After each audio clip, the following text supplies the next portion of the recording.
Hey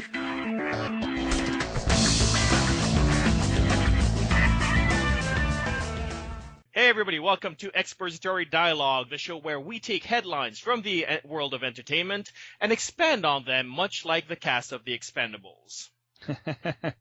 I'm not Chuck Norris. No, but who are you? Kelsey. I'm Francois, librarian, occasional writer. Chris Duncan, writer and subtitle editor. And I'm Dimitri, editor-in-chief of idiomatic.com and movie critic. So we've got a lot of news to get through. So The Good Dinosaur, for those of you who don't know, that's the upcoming Pixar movie, is getting into a bit of trouble in production. They're delaying it by 1 year, so that means in 2014 there will be no Pixar movie. And director Bob Peterson has been fired. Whoa.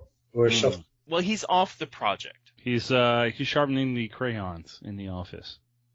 No, that's his job. Is it?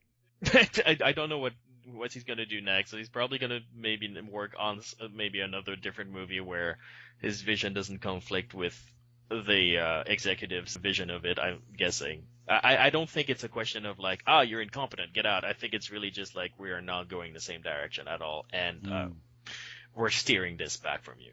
Okay, I get the feeling that that movie is very similar to that show about the Simpsons dinosaurs. I don't recall the name, but they'd had real life dinosaurs. The real life dinosaur family. Super Mario Brothers? No, not Super Mario. Come on, guys! The Simpsons family, like the big dinosaurs on television. Yes, it's called Dinosaurs, actually. It's called Dinosaurs. Thank you. I never would have guessed that in a million years, but it's true though. But yeah, that's basically it.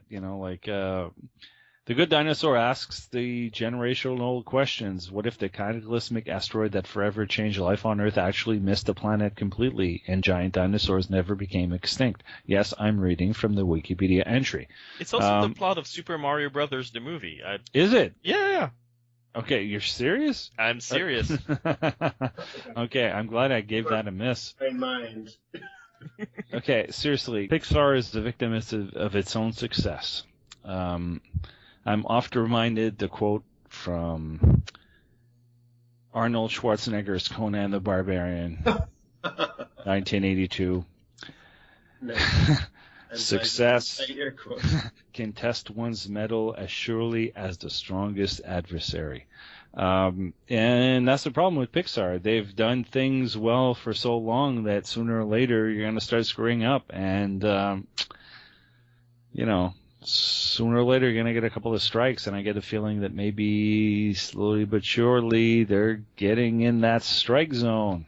Well, what's interesting is that strike zone started right around the time that John Lasseter was promoted to sort of supervise the whole of Disney animation and not just Pixar, essentially meaning that his influence on Pixar was going to be diminished, and you could feel the reins sort of like not just loosening, but sort of like somebody just let go of them completely. I mean, this story reminds me a lot of the production woes over in Brave, where the same thing happened with the director of Brave, where she was sort of pushed out of the project slowly but surely.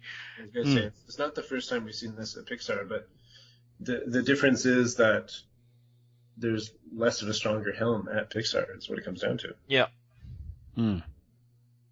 What makes a stronger helm, though? Were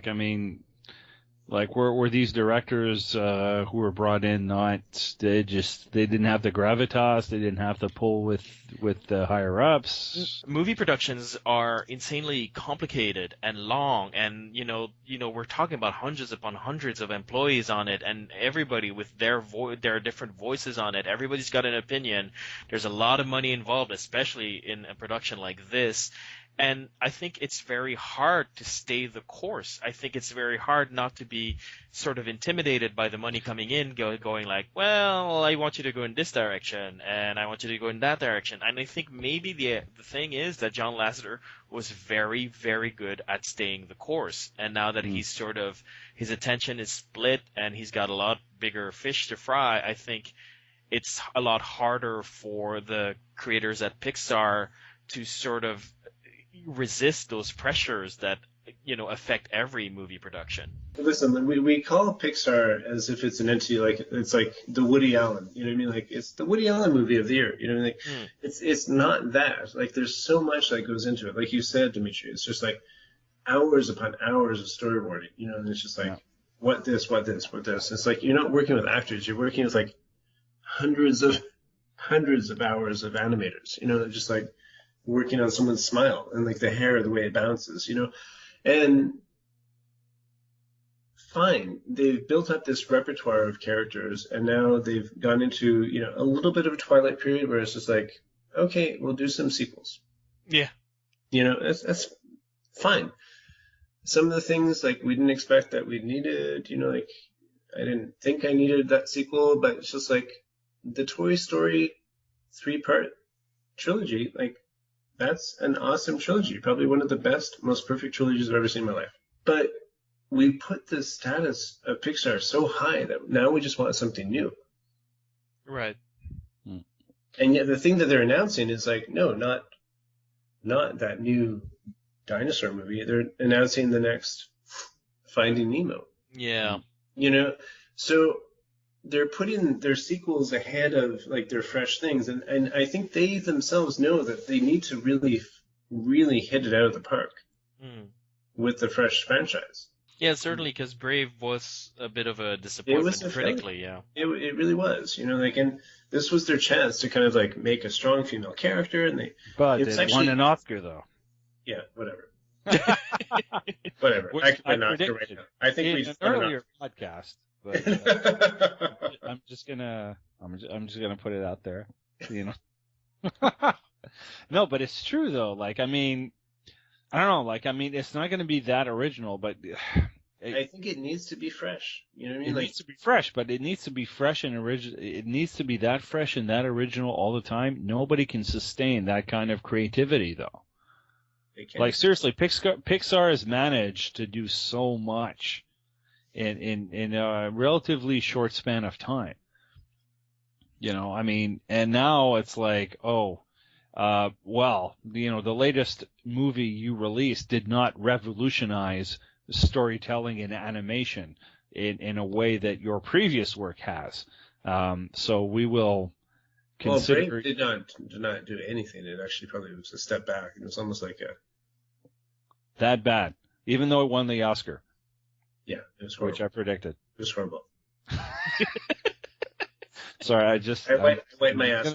I'm just gonna milk that till, you know. Anyways, so but I mean, you know, like, does Pixar need to revolutionize everything all the time? I mean, I don't know. No, I understand your point. I'm going full devil's advocate at this point. No, I understand your point. There is that notion of, like, how long can a studio that knocked it out of the park for 10 years maintain that batting average, and is it fair to hold them to that standard? I get that. It's the Spinal Tap analogy, for sure. And I like the fact that they pulled back on, like, the release of this. It's like, if it's not working, all the credit to them. That's a good point. I think it indicates a certain concern with the product more than the schedule, if you will. Yeah. Which you couldn't say that about Disney's Marvel movies, for example, where they rush the crap out of those, and if you're not on board, too bad for you. Well, Disney's already announced these movies before they're even happening, you know? Yeah. There's no cast, there's no nothing, but they're basically committing to one Marvel movie per year, one, you know, Star Wars movie per year. You know, Pixar can at least call its own tune. Yeah. All right. Well, since we're talking about big franchises, let's talk about Harry Potter. J.K. Rowling has announced that she is currently writing the screenplay for a Harry Potter prequel. Thumbs down. Okay. All right. The book upon which the movie is supposedly based on isn't really based on any of the characters and or situations that occurred in the books, in the actual books, like, that everybody read. So I'm sort of wondering, like, I think it's a money grab. I think people will see it's a money grab. No, no, come on. If she'd written a new book in the Harry Potter series and said, or said, I'm going to write a book with based on the characters that isn't like, or writing a screenplay, that would be different. But I don't know, like, there's money grab and money grab. There's money grab. I wrote a book and it's going to be produced in a movie, and then there's like, here's this book that doesn't have anything to do whatsoever with the characters. Well, it's going to get produced into a movie. I'm not exactly sure where she's going with that, but it sounds like Jaws 5 is what it sounds like. One of the major vice presidents of Warner Brothers brokered this deal with J.K. Rowling, and he's one of the people who got put into a position of power that it was a little bit shaky, and they were like, oh, should he be in the position? He went out and actually reached out to her, got her in. And the thing is, Warner Brothers at the end of all their fucking franchises, and they're looking for something, and all they had was Harry Potter, and that's over too. So the fact that they actually brought in J.K. Rowling, and J.K. Rowling, I give her the respect that she doesn't want someone else to write her stories. And they're going back to basically a joke book that she wrote that was supposed to be basically the textbook that Hermione and Harry Potter and everyone read. So there's it's a book written for charity. Like 80% of the cover price of each book went to charity. Like, okay. It was 42 pages. And it's basically just like there's little like line edit. It's supposed to be the story of like this guy who basically collected all these magical monsters. Got to catch them all, Pokemon. Yeah, pretty much. Exactly. And then in the book, there's also line items with like Harry Potter's like notes as he's studying for class. Yeah. But the movies promise to be basically kind of an awesome story about this guy who's like, who is this guy who basically went out and collected all these monsters? Because they should take place, if you look at the timeline, like probably between the two world wars. Yeah. It's this guy who hangs about 70 years before Harry Potter who collects these magical beasts. And so basically you spin it off as basically like almost a Harrison Ford, Indiana Jones type thing. Like it could be a good story. And the thing is, she's got complete control of her own character. She's doing the writing of the screenplay. It's the first time she's writing a screenplay. Yeah, and that's a really good point because Frank, you mentioned how there's cash grab and there's cash grab, and I think for J.K. Rowling, it wasn't the money that attracted her; it was the opportunity to write that. This is the world. She wants an excuse to go back to the world. Well, and try out screenwriting. I agree. The cash grab argument is not like it's not coming from J.K. Rowling. Obviously, she's richer than the Queen. She doesn't necessarily need that much more money, but the studios, however, in their wisdom, have basically decided that, we'll give you Australia if you do this. And she's like, who am I to not own Australia? So, like, yeah, okay, write the screenplay and, it's absolutely irrelevant whatsoever, but hey, we'll just stick Harry Potter, Hogwarts-ish stuff, and then she writes a screenplay to produce a movie, and she owns Australia. Now, again, we have the same sort of disagreement about the idea that everything has to connect to that main myth. I think a spin-off is allowed to take place in the same universe without having to do with Harry Potter or Snape and all these people. Automatically, it doesn't have to build on the previous. The people expect it. The people want it. That's what they want. I think a select subsection of fans, of which you are included, do, and I think another subsection of fans, of which I'm included, don't. I think it's a fascinating universe. I wouldn't mind seeing it. I actually don't mind the exploration of the universe. Actually, my issue is that I don't think the studios do. I think the studios are really thinking only of, one group of fans, which is, and they don't necessarily like, to them, it's about the bottom line and the dollars. But I think why that is a that lot wrong? of people. When's the last time you worked for free? Like, why are they're not a charity organization. They're a business. They're there to make they're money, not. and when they They're make not. money, people get employed. Like, I mean, I don't want to take it to the extremes of objectivism, but to a certain degree, I object to the idea that the entertainment industry should give away everything for free, and as soon as they make a profit, how dare they? They sign my checks. I'm happy they sign my checks, man. Dude, I totally agree with you. But I think we should be allowed a good product, though. I think we should pay. But you haven't seen the product yet. You don't know that it's crap. Maybe I'm just overly cynical. That's possible. But I find that in a number of times when I went to see a movie that was a sequel of a major franchise, like, the quality is not always there, and I think it should be. I think if I'm paying money, well, yeah.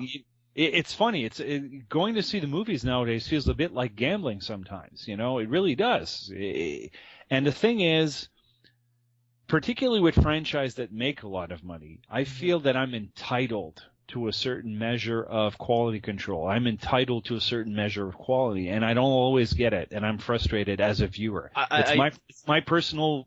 No, I understand where you're coming from. I'm going to go out here and say something like so two different things. Like, my major concern is, Frank, the complaint about DC and the complaint about Marvel Comics is, I don't want to pick up another fucking comic with Wolverine as a hero, because he can't be in every fucking team. Just like I don't want to pick up another comic with, like, Batman as a team. So I understand what you're saying with just, like, basically people are trying to go with, like, what makes money. But the thing is, it does make sense for the storyline. It does make sense for the storyline. And I like the idea of going with, like, a character who didn't even exist except as a footnote of the Harry Potter stories. And if J.K. Rowling wants to write about this character and could turn him into something, I'm actually more excited about this character because I hated the fucking movies because I didn't like the adaptations that they made of the books. So if these movies that she writes are good, I'm super excited because the world is exciting. Can I say as well, I think there's such a thing as the characters having told their stories. Like, at some points, you should let characters rest. I think you'll agree with me, Frank. Indiana Jones should have gotten rest. The Star Wars prequels would have done better if it didn't bend over backwards in every single prequel to tie into some minutia of the original trilogy instead of telling its own story with its own characters. In the whole fucking universe, everyone keeps bumping into each other. Yeah. There's only 5 different people. Yeah. I think if you're going to revisit the Harry Potter universe, I think it is creatively braver and more interesting to leave out Harry Potter. Yeah. No, I agree. But, like, so I don't know what they're going to come up with. I just feel that they're still trying to tie into it, though, right? Well, they are, of course. But they'll probably bring in Dumbledore. Because he's going to be the through line, right? Not Harry Potter. Who the fuck cares about Harry Potter? He might show up as, like, a news item. Well, I will withhold judgment. Unlike too late, Frank. Unlike the Batman Superman thing, which I know will suck. I know it. As long as we're talking about spin-offs and all of that, AMC has announced 2 different spin-off series for their 2 most popular shows on air right now. We're talking about Breaking Bad, which will get a spin-off series with Soul, and The Walking Dead, which will get a spin-off series with completely new characters in another part of the zombie apocalypse. Breaking Bad, I have to say, I'm a devotee. I love Saul Goodman. I think the character was very well written on the show. I wonder how well it's going to do. I think, unfortunately, it's one of those shows that, again, is going to probably ride the coattails of its, original series. and who knows how far it's going to go. Well, one thing I forgot to mention is that the Soul spin-off is actually going to be a comedy. Not a drama, not a hardcore drama like Breaking Bad. So there is an effort to shift the tone completely, so as to avoid comparison. Well, the character itself is very comedic, and he's always got those lines. I mean, he's very funny on the show. Like, as much as there's an element of darkness and drama to him, because of the the various things that he's sort of pulled into. It's funny, though. It's the first time that I hear that it's going to be pitched strictly as a comedy, and I wonder how long they're going to be able to keep that up. Because being a prequel, I get the feeling that what they're going to try to do is to build up to the eventual events of Breaking Bad. And I'm really wondering if that show is not going to bring back at one point Cranston and Paul to reprise their roles for... I don't know. The flip side of it being a prequel, I'm wondering if it's even remotely true, or if it's not a little detail that they decided to say so that you don't think, oh, well, Soul's got to live now. Maybe. Who knows? That occurred to me as well. I think we've got two different things here, though. You've got one case where you're going to have two parallel shows going. You've got the confidence that one show is going to continue, your core show might go to episode, season 20. Yeah. But you're confident enough that you're like, oh, yeah, let's spin it off to another world. Like you said, you've got basically a Star Trek, then you've got your Star Trek, Deep Space Nine, you've got your Star Trek this. We're a franchise show. Mm-hmm. The other one is the show is over, and we're still trying to kind of live on its accolades. Mm. So I don't know. I haven't really been won over by the Breaking Bad thing, and I understand it's good and whatever, but I haven't given the time to it. But I do think there are two different arguments in terms of strategy, and I don't know if they're watering down the one or overextending the other. Well, if they do as promised with the Breaking Bad spinoff and do something that is radically different in tone from this sort of balls to the walls drama, quirky drama certainly, into something a little bit more earnestly comedic, I think that shift in tone will justify its existence. Okay. As for The Walking Dead, though, I think you're right that they might be diluting the franchise. But having said that, I feel that one of the weaknesses of The Walking Dead is that it's got one of the main creators who did the comic book who really wants to go outside of what he had already written in the comic book, stuck with co-producers who really want to retell the comic book, possibly because of fan pressure. And I find that sort of conflict has driven the show into a very sort of schizophrenic state that hasn't really worked. And so I think the idea of just starting fresh with new characters will sort of liberate Kirkman and whoever he ends up working with to tell a real story differently without having to cater to fans anymore. Absolutely. Because I haven't kept up with the show, I have to admit, but what I've heard of it is basically that people are kind of sick of the characters. They started off great characters in the first season, and then they got transformed into something else, and I don't think all of them are recuperable at that point. Well, that's it. So going with a fresh slate, different area of the world, you know what I mean? Why not? Yeah, I agree. Actually, there's this web series that AMC released. They do a web series for The Walking Dead every summer just before the new season starts. And the second web series, which stars Josh Stewart from the Collector series and whatnot, the great actor, actually his story was way fun, a lot of fun, and he encounters a lot of different characters by the end of the web series, and they drive off. And there's a part of me that is really, really hoping that they follow up with that character and those actors, because their story looked a lot of fun. That could be interesting. Okay, well, final news item of the week. You've mentioned it in passing, Chris. Kelsey Grammer has been cast in The Expendables Part 3. Never was a movie so aptly named. The on-off casting for that series is so ridiculous, and not to mention Stallone's tweets regarding who's in and who's out, and who deserves to be in or out of his movie. Paging Bruce Willis, who apparently was outrageously too expensive this time around, and is a loser for not participating on. Anyways, They did Planet Hollywood together, and they're not friends. I know, it's shocking, isn't it? No, but like honestly, I'm gonna take Bruce Willis's side on this. It's sort of like this is a movie.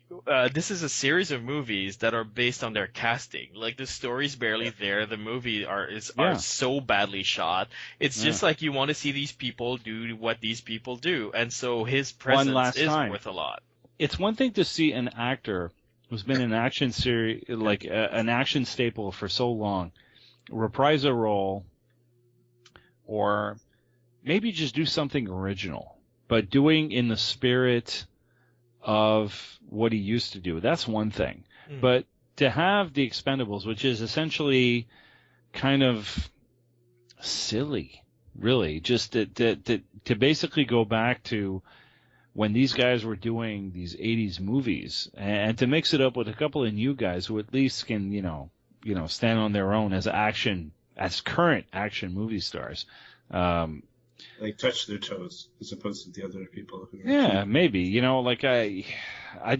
know. Like, I mean, there's a part of me that figures that these guys are just sort of desperately cashing in. It's funny because when Sylvester Stallone did Rocky Balboa, I thought, wow, that's such an interesting and thoughtful comeback that sort of indicates a man who's looking back at his career, isn't proud of every aspect of it, and is sort of trying to make sense of it all as an older, wiser man, sort of like what Clint Eastwood did with Unforgiven.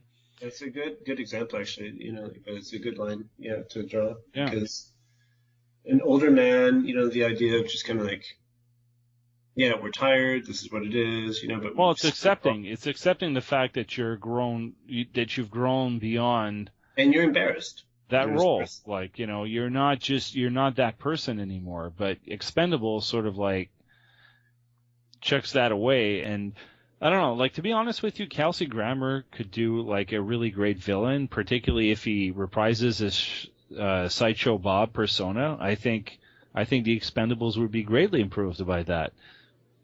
No, wait, that was The Simpsons. But here's my thing about the Kelsey Grammer thing. Has he ever been in an action movie? Like, does he belong not. there? He is not. He's. Oh, my friends, he was the Beast. Yes. Wow. Let you be schooled. Let you be schooled. X-Men: The Last Stand does not exist. You may try to forget it, but it happened. I don't have to try for much longer, because next year, Days of Future Past is going to erase it from continuity, okay? And it's funny, I was listening to a podcast this week, and they likened, they talked about this for sure, because, people have made jokes about it, but I could see Kelsey Grammer as, Lex Luthor. He brings this kind of like cocky intelligence to it, like that. It's just like, I'm actually like, we're never going to get Bryan Cranston as Lex Luthor, it's not going to happen. But it's just like someone like Kelsey Grammer, like that would be awesome. If you put him into something like Expendables, where he's just like, I think his name is Napoleon. He's basically taking the place of like Nick Cage, who had too many conflicts in his busy schedule of B movies. I love that he favored those movies over the Expendables. That tells me something. Yeah, exactly. So they called in Kelsey Grammer, to play Napoleon. I hope he plays whatever accent Nicolas Cage would have played it with. That's all I can say. And that's my last on the subject. Agreed. All right, well, I guess that's all the time we have. If you want to post your comments, your thoughts about the news of the week, you can write us at mail@idiomatic.com or post a comment at idiomatic.com. Just click on the episode name. We're also on Facebook. We're also on Twitter. We're also on iTunes. If you could write us a review on iTunes, it would help us tremendously. Please comment, especially if you think we are wrong. Well, maybe not. Especially if you think we are right. Whichever. Especially if you think. I think we should end it there. Yes. Huh? Agreed. All right, see you next time.